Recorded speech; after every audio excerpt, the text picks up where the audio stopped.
Hello बच्चों, let's see this question. This question says if the accelerating potential of X-ray tube is increased, then the characteristic wavelength decreases. Second statement है the cut off wavelength of X-ray tube is given by lambda minimum equal to hc upon ev where v is accelerating potential.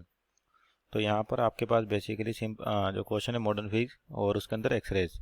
तो यहाँ पर की concept की बात करते हैं पहले तो की कॉन्सेप्ट क्या आपका जनरेशन ऑफ एक्सरेज कि आपके पास एक्सरेज किस तरह से जनरेट की जाती है. Generation of X rays. तो आपका जो एक्सरे जनरेशन प्रोसेस है बेसिकली वो क्या था, फोटो इलेक्ट्रिक फील्ड का जो सिवर फास्ट मूविंग इलेक्ट्रॉन्स आपके पास किसी टारगेट मटेरियल पे हिट करते हैं. आपका ये टारगेट मटेरियल है और इसकी प्रॉपर्टीज होती है कि हाई एटॉमिक नंबर होना चाहिए और आपके पास हाई स्पेसिफिक हीट होनी चाहिए, कंडक्टिविटी इसकी हाई होनी चाहिए, इस तरीके से कंडीशन और कूलिंग प्रोवाइड होनी चाहिए. तो इलेक्ट्रॉन जब इसे स्ट्राइक करता है तो जो इलेक्ट्रॉन किसी ना किसी वेलोसिटी से मूव कर रहा है मीन्स इसकी एनर्जी होगी आपके पास, कुछ एनर्जी के साथ टारगेट मटेरियल पे स्ट्राइक करेगा. तो इसके स्ट्राइक करने से आपके पास एनर्जी जो रिलीज होती है इन टर्म्स ऑफ रेडिएशन उसी को अपन क्या कहते हैं, एक्सरेज कहते हैं. एक्सरेज.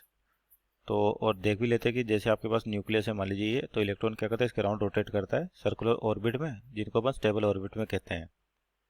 आपका X rays basically photo electric effect का रिवर्स होता है. उसमें क्या होता है, फोटोन टकराते हैं, इलेक्ट्रॉन रिलीज होता है और यहाँ पर इलेक्ट्रॉन टकराते हैं, फोटोन रिलीज होता है. तो सपोज करिए यहाँ पर आपके पास इलेक्ट्रॉन भी होंगे शेल है तो इस प्रकार से. तो मान लीजिए अगर जो इलेक्ट्रॉन आ रहा है किसी वेलोसिटी v के साथ तो ये इसे अगर जब टारगेट मेटल पे हिट करता है तो हो सकता है कि बिना किसी कोलिजन के ये यहाँ पर पहुँचे और जो न्यूक्लियस आपका पॉजिटिव चार्ज है तो उसकी वजह से होता है ये इसकी डायरेक्शन चेंज हो जाएगी आपके पास. यानी कि जैसे डायरेक्शन चेंज हो इसका मतलब कह सकते हैं चार्ज आपका एक्सेलरेटेड है और जो एक्सेलरेटेड चार्ज आपका क्या करता है, एनर्जी रेडिएट करता है. एनर्जी क्या करता है, रेडिएट. और यही क्या कहलाती है, आपके पास क्या होंगी, एक्सरेज होंगी. इनको कहते हैं अपन एक्सरेज.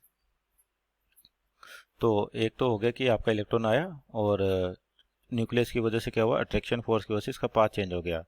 तो यानी कि एक्सेलरेटेड जो आपका चार्ज पार्टिकल है वो क्या करता है, अकॉर्डिंग टू आपके पास मैक्सवेल थ्योरी वो एनर्जी रेडिएट करेगा, वो एनर्जी होती है एक्सरेज. या ये हो सकता है कि आपका इलेक्ट्रॉन जो है वो ऑर्बिट के इलेक्ट्रॉन से टकरा जाए तो उसकी वजह से क्या होगा, इलेक्ट्रॉन एनर्जी लेगा और हायर एनर्जी स्टेट पे जाएगा. हो सकता है आगे भी जा सकता है, हायर एनर्जी स्टेट्स होती हैं. तो यहाँ पर अनस्टेबल होता है, वापस क्या करता है अपने ओरिजिनल ऑर्बिट में आएगा. तो जब भी ऐसा होता है तो भी ये क्या करता है, एनर्जी रिलीज करता है in terms of photon, in terms of photons. तो ये भी क्या आपके पास एक्सरेज है, बेसिकली एक्सरेज का ही पार्ट है. तो ये तो होती कंटिन्यूस एक्सरेज, ये होती कैरेक्टरिस्टिक एक्सरेज. तो यहाँ पर देखिए आपके पास जो कह रखा है कि जो वेवलेंथ है कि अगर मान लीजिए एक्सेलरेटिंग पोटेंशियल बढ़ा दें तो आपके पास जो कैरेक्टरिस्टिक वेवलेंथ है उसकी वेवलेंथ डिक्रीज हो जाएगी. तो सबसे पहले सिंपल सी बात करें, अगर इसको v वोल्ट से एक्सेलरेट करें तो ये हो जाएगा ev और यही क्या होगी, इसकी काइनेटिक एनर्जी में चेंज होगी half mv².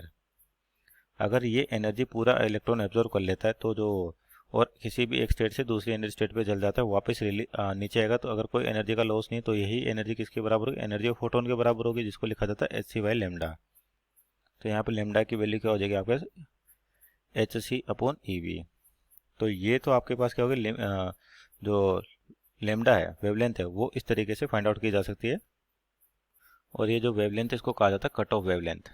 Cut off wavelength, cut off wavelength कहलाते हैं आपके पास कट ऑफ वेवलेंथ. और यहाँ पर देखें statement on accelerating potential of x ray tube increase then the characteristic wavelength decreases. तो स्टेटमेंट गलत है आपके पास, क्योंकि आपके पास जो इलेक्ट्रॉन स्ट्राइक करा है किस पे, टारगेट मटेरियल पर. तो इसी का कुछ पार्ट यानी कि एक्सरेज जो होती है आपके पास, एक्सरेज ये क्या होती है आपके पास, part of kinetic energy of electron emitted, part of kinetic energy of incident electron, incident electron. तो उस पर डिपेंड करती है आपके पास पोटेंशियल, जिसका कुछ लेना देना नहीं है. तो एक्सरे जो जनरेट होती है पार्ट ऑफ क्या होती है, जो इंसिडेंट इलेक्ट्रॉन है उसी का एक पार्ट होता है. तो मीन्स ऑप्शन 1 तो गलत है. दूसरा देखा, cut off wavelength of x ray tube is given by lambda minimum hc/ev where v is accelerating potential. तो स्टेटमेंट आपका 2 सही है, इन स्टेटमेंट 1 रॉन्ग है और स्टेटमेंट 2 आपका करेक्ट है. तो मीन्स ऑप्शन नंबर देखे तो यहाँ पे option number 4 that is statement 1 is false but statement is 2 is our right answer. Hope you understood well. Best of luck.